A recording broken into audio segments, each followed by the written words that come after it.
Hey guys, it's Dave Gass on this beautiful Massachusetts Good Friday. Hope everybody's looking forward to Easter and has a great weekend coming up. Hope you finish your Friday on a positive note at work. But yeah, as the title says, I am a moron. And let me tell you how I became a moron. And this is not clickbait, this is reality. I've been thinking about this lately. Before 2019, 2020, right around the COVID situation, I thought I was a moron. And I never paid attention to many social issues. I definitely didn't pay attention to politics. I didn't watch the news. I didn't watch anything on social media that had anything to do with any of that stuff. You know, the right versus the left and all this stuff. I don't even know who's in Congress, who's in the Senate. Most of the time I don't even know the date or the month or whatever. But I missed that life. So prior to 2019, 2020, I kept my world very small, and on purpose, because I felt I don't have control over any of those things that I hear all the guys that I work with worry about, including one neighbor I have who's a big Donald Trump supporter, and he just ear beats me with it. And I'll just shut my mouth. And my wife, she would be watching the news, and I'd walk away. You know, they'd tell you 10 horrible stories and then say, oh, we saved the puppy. And I was just like, ugh. And I kept my world really small and isolated because I didn't worry about things that I didn't have control over. And then I can remember we had 31 guys in the body shop. And we were very friendly and all interacted. Yeah, all different kinds of people, but there was one dominant thing in the shop, and it was the love of Donald Trump. And I'm a Democrat. I hate Donald Trump. So I would just avoid any conflict. I'm there to make a living. I'm there to just make money. And I had a position where I had to interact a lot with these guys. And there was a couple of guys in particular who were or are, I mean, I don't care if Trump stole their house. I don't care if Trump stole their retirement. They'd still stand by him. So I knew it wasn't worth, getting into that. And everybody would tell me, like, oh, you got to open your eyes, you know. And I'm like, wow, I'm a real moron. These guys are just, they're paying attention to this stuff. And I remember even the great gun channel, Hickok 45, huge channel. And he's a gun channel and a great shooter, but he does chats.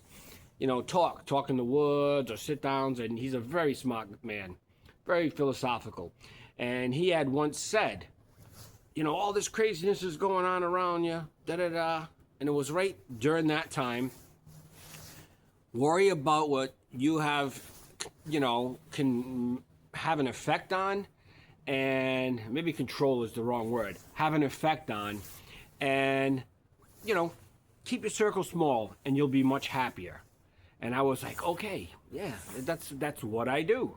I worry about our property, I worry about our dogs, a dog. I worry about my wife and my family, and I keep it going, my job.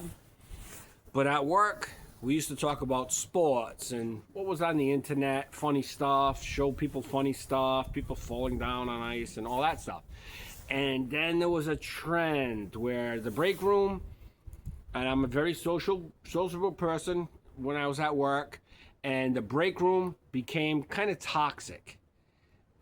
Everybody all of a sudden was a COVID expert, and everybody all of a sudden was talking politics. It just got out of control. And I'm like, well, if I'm going to sit with my buddies in the break room. Let me stop paying attention to this stuff. So like an ass, like a dummy, I started paying attention to things I could not have any effect on. And they seeped in to what I thought was my moronic brain, but really, that was the smart way to live, in my opinion. Now, I look back and I think of these conversations. Like I said, I had to work hand in hand with some of these guys, and it was just, they were trying to win me over. And they would just ear beat me. And I would just say, I believe in the government.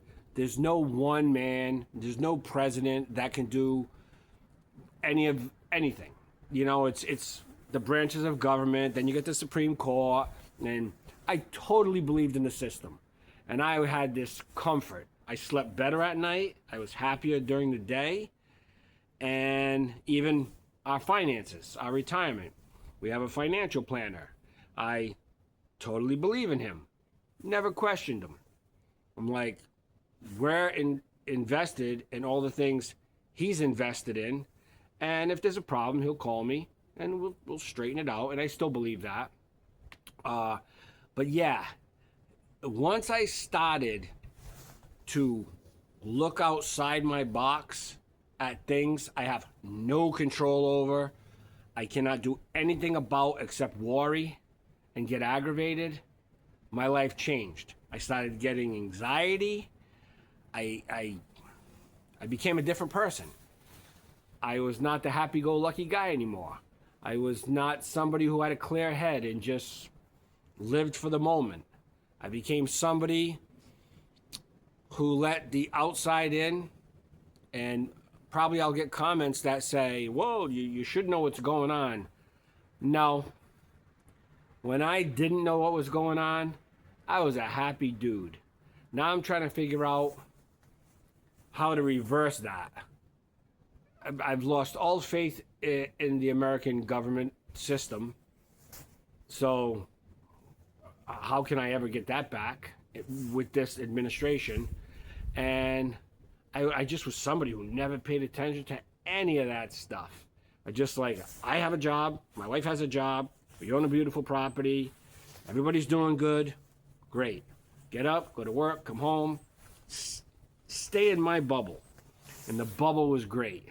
Now I have let the bubble burst, and I'm not a happy guy anymore.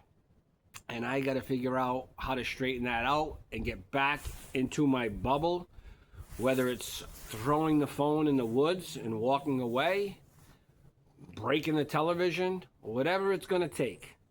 I have to find a way to find the old Dave Gass that lived in a bubble and everybody thought was a moron. That guy was smart. This guy is a moron. Dave Gass out. Once again, happy Easter. Happy Good Friday. And hopefully I can find a way to straighten this out and become happy again.